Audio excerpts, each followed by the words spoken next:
KSEB ഓഫീസിലേക്ക് മഹിളാ കോൺഗ്രസ് പ്രകടനം നടത്തി. വൈദ്യുതി നിരക്ക് വർധനവിൽ പ്രതിഷേധിച്ചാണ് ചവറയിൽ പ്രതിഷേധം സംഘടിപ്പിച്ചത്.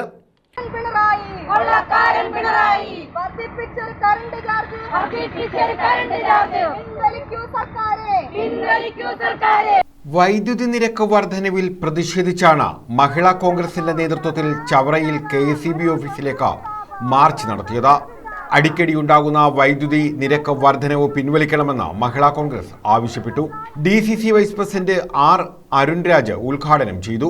വൈദ്യുത ചാർജ് വർധനവ് ഇത് വലിയൊരു ഇരുട്ടടിയാണ്. ഈ നാട്ടിലെ പാവപ്പെട്ടവനെ തലക്കേറ്റ ഏറ്റവും വലിയ അടിയാണ് ഈ ഗവൺമെന്റ് നടത്തിയിട്ടുള്ള വൈദ്യുത ചാർജ് വർധനവ്. ഒരു പാവപ്പെട്ടവരുടെ ഗവൺമെന്റ് ആണ് എന്ന് പറഞ്ഞുകൊണ്ട് അധികാരത്തിൽ വന്ന ഗവൺമെന്റ്. പക്ഷേ ഈ ഗവൺമെന്റ് അത്രത്തോളം സാധാരണക്കാരെ വേദനിപ്പിക്കുമോ അത്രത്തോളം വേദനിപ്പിക്കുന്ന തീരുമാനങ്ങൾ എടുത്തുകൊണ്ട് മാത്രമാണ് മുന്നോട്ട് പോകുന്നത്. മഹിളാ കോൺഗ്രസ് ചവറ ബ്ലോക്ക് പ്രസിഡന്റ് ജിജിആർ അധ്യക്ഷത വഹിച്ചു.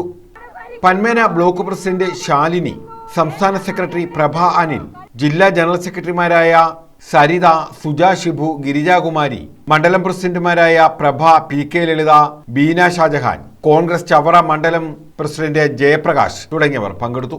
കേരളത്തിലെ ജനങ്ങൾ ആകമാനം ബുദ്ധിമുട്ടുന്ന ഈ സാഹചര്യത്തിൽ അടിക്കടി ഈ വൈദ്യുതി ചാർജ് വർധനവും കൂടെ നമുക്ക് ഏറ്റുവാങ്ങാൻ പറ്റുന്ന ഒരു സാഹചര്യത്തിലല്ല. ഓരോ വീട്ടിലെയും പരിതസ്ഥിതികളും ഓരോ വീട്ടിലെയും ജീവിതചര്യകളും നോക്കുമ്പോൾ ഇരുട്ടത്ത് ജീവിക്കുക എന്നൊരു ആഹ്വാനവുമായിട്ടാണ് ഇന്നത്തെ നമ്മുടെ ഗവൺമെന്റ് പിണറായി സർക്കാർ രംഗത്ത് വന്നിരിക്കുന്നത്. News bureau, Chavara.